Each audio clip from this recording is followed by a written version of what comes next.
Martin, where are you right now? I am at Metrans headquarters in Prague, on the balcony in front of our terminal in office building. Okay. Hello. So we see a lot of activity going on behind you. Are there any China containers? Yeah, just a few minutes ago I have seen the CRCT container behind me. Unfortunately now it's in the block already. End of 2018, Metrans started testing the transit route via Ukraine. For the company, which is very active in Central and Eastern Europe, this alternative route into Europe makes a lot of sense. Especially for Slovakia and Hungary, the advantages are there. Since March this year, it is running a regular train route from Xi'an via Dobra to Deneška Streda. What are the challenges still lying ahead? It's not easy to go through Ukraine to Russia because of all these sanctions and sanction lists. So we stopped for a while. Then we renewed the train with some few round trips. And now, since, let's say, August, we are here on a regular basis, weekly from Xi'an to Dunajska Streda, one westbound train. And can you explain what changed then compared to 2018? Basically, we are focused now on the westbound. As you know, and everybody knows that the eastbound from Europe to China is not so strong still, unfortunately. Hopefully it will change. So the client is okay to agree with the westbound only. It's much easier because the sanctions are not there, are not existing. Ukraine has nothing against the transit from China to Europe or European Union, let's say. So basically westbound is working very well. We have now, I think this week was their 7th train already. With a almost fixed transit time, Xi'an Dunajska Streda, 12 days. There is still space for improvement, and basically we know that there are some investors looking into this area also for the future. So I can imagine that it will be there will be possibilities to easily build up additional cranes and additional surfaces to serve more trains there. Then let's say two per day, and additional space is there if there will be really need to add one shift more. So there will be possible to have 2 trains at once, and then even start with the high volume almost immediately. There is the Hungarian-Ukrainian border, and of course there's the Polish-Ukrainian border with the Slavkov as a hub that you're using or looking into. Can you give Definitely. Záhony as the Hungarian, let's say, terminal and border crossing is also interesting. There are some trains going to Budapest already now. So basically that's also the way. There needs to be some investment in the near future, as far as I know.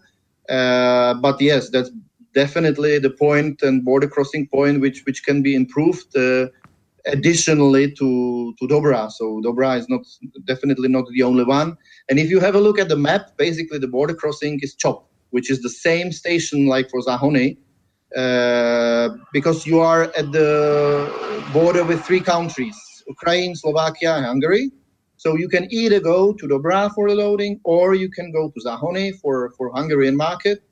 So it's an advantage of this route. So if it will be working and will be accepted by the clients, I can imagine that there are a lot of possibilities to grow. And as you mentioned, the other border crossing, Hrubieszów and Medica are also the border crossing from Ukraine to Poland.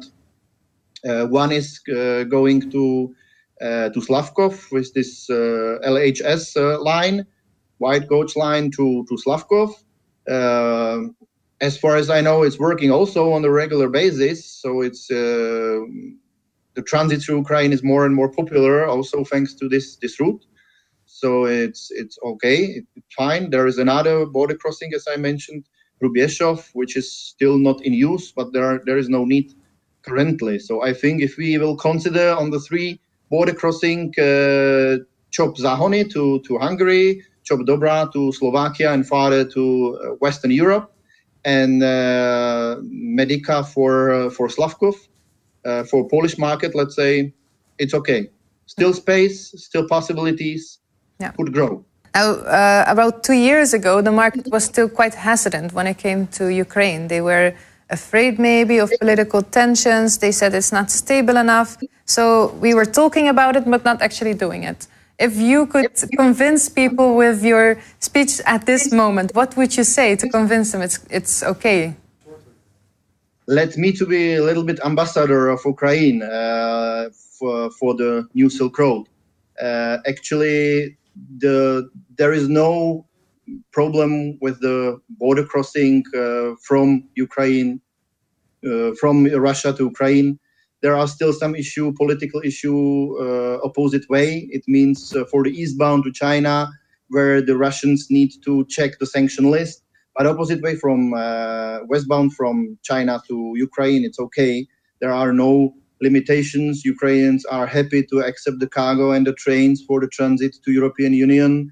And we didn't have any big issue with any sanction list or something like this. So basically, I can say that Ukraine for the westbound is ready now. For the eastbound, I'm pretty sure that everybody are doing their best to, let's say, check the cargo, check the sanction list, help each other to move with the transit through Ukraine to China. Similar like we have seen the seal, GLONASS seal on the sanctioned cargo through Malashevice, Brest and Belarusia.